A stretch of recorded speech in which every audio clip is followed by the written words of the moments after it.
Okay, where we at right now? You're at the Slauson Den at Lafayette's apartment. This is the most largest historical aspects of Slauson Village, going back from the early 50s to the late 60s. And most of these pictures are my homeboys and sisters over the years that are gone but not forgotten, and those who are still here.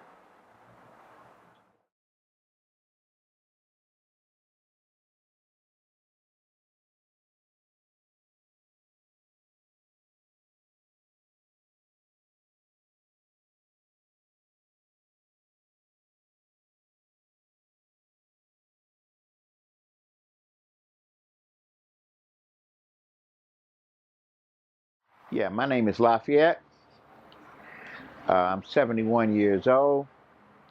I came to Los Angeles in the early or the middle 40s, and I was brought up in southeast Los Angeles off of Central Avenue. And as I came up, I was in the 20s, and then I eventually moved across Slauson and to the Slauson Village area of Los Angeles. And at that particular time, I was introduced to the Park Boys, which eventually was called Slauson Village. Okay, so what were your parents born? Well, my parents was born, one was in Texas and the other one was in Louisiana. And I came here with both of them in the middle 40s and was brought to southeast Los Angeles. Okay, you mentioned living in the 20s and then across Slausons. Where did you primarily grow up at? Well, primarily I grew up in the Slausons. I lived in the 20s from the age of approximately 1 year old up until 10 years old. Okay, when you say the Slausons, can you give me like an idea of what part of Los Angeles that is? Well, Slausons basically began south of Slauson, between like Alameda and Figueroa. And in them days, mostly it was Caucasians that lived there. You had the Goodyear, you had a red light district there on Central and 67th. And my father brought some stuccos over on 67th and Central, and that's basically when I was 10 years old. As I came up in that area. Okay, what tribes or clubs were you familiar with in the 1950s? Okay, first I began to be familiar because my older brothers were from the 20s, what they call the Roman 20s. And they were from Washington along Central Avenue up into the tracks, which was 29th Street. As I got older, my father bought property, and then I moved on 67th and Central. Where did your parents work at? Well, my mother was unemployed. My father worked for the city of Los Angeles at sanitation. Okay. When the 1960s came around, what clubs were forming or what gangs or tribes in the area that you know of? Okay, at first it was the Roman 20s that I was first introduced to. From that, it was the Slausons.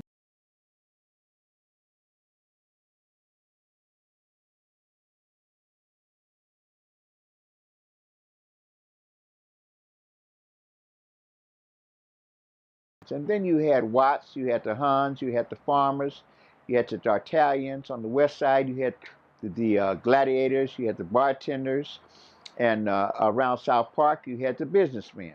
So basically, it was about 5 or 6 major tribes, and I call them tribes because we didn't call ourselves gangs at that particular time in that area.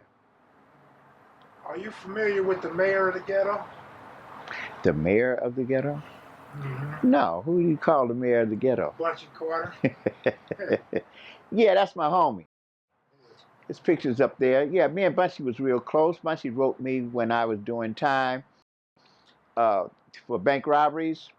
And at that particular time, he indicated to me that he had discontinued being a Slauson tribal member, and he started the first Black Panther chapter in Los Angeles. What year did he start that chapter? That was 1967. What city had the most aggressive chapter of Black Panthers? Well, I would feel that it was the Los Angeles chapter, but you had publicity floating and incidents that the provocateurs was promoting all over the country of the United States.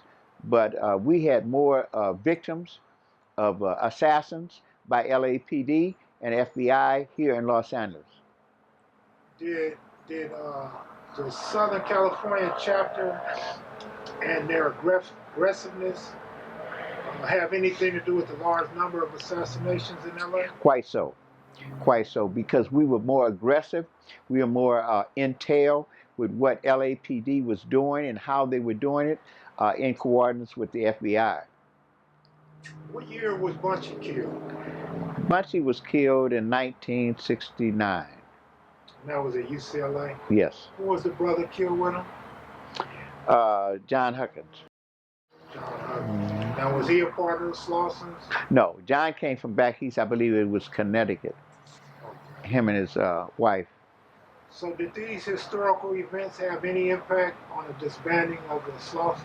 Well, originally, when I was arrested for bank robbery in the late 60s, approximately in the 67, 68, 69, you no longer had what you call real large volumes of Slausons. They began to become revolutionaries, and Bunchy began to convert them into what you call, you understand me, the Slauson Panther chapter. If you could figure out one reason why we don't see those Black Panther officers in LA today, what would it be? Well, it was probably because of the infiltration by certain agencies of the government that infiltrated and planted people that caused problems, destructiveness, and gave information to the authorities and misled them into feeling and thinking that we were a destructive organization, when really we was a revolutionary organization that only wanted what was in the Constitution, that promoted us to have rights and human rights. Would that also be the same reason why the older tribes in Los Angeles began to play out? I would say so. We had a lot of students at that particular time. There were Slausons that had graduated from high school that was going to LACC and UCLA. What was the difference between us organization and the Black Panther movement? Well, the US organization, in my opinion, was a cultural group. I first met Maulani Rangkarenga in 1965 at the UCRC building on San Pedro in our neighborhood, San Pedro on 84th Street, and they were a cultural organization. We pretend and basically was into a revolutionary organization which caused a change rather than a cultural awareness. We were trying to cause a change in the system. SNCC organization was here in LA at that particular time, and Stokely Carmichael used to visit the UCRC building, and this is basically after or just before Bunchy returned from prison, and Stokely Carmichael began to speak to some of us about revolutionary activity rather than a cultural activity. That's when the conflict began with a lot of Slauson members and the US organization. What was the neighborhood like when all this was going on? As far as like kids playing, what was the big things to do in the city at that time? Well, during the time of the major movement of 1965 and the rebellion, you begin to have awareness, and a lot of people that were black and on the east side and southeast side of Los Angeles began to promote a revolutionary type of ideology to our children. So our children become very aware of what was happening to them and their parents. So that's when a big revolution began among a cultural organization. But we were, as Slausons, as Black Panther members, we were interested in a political and a economical change rather than a cultural change. That was the difference between the US organization and the Black Panther Party at that particular time. What schools did you attend?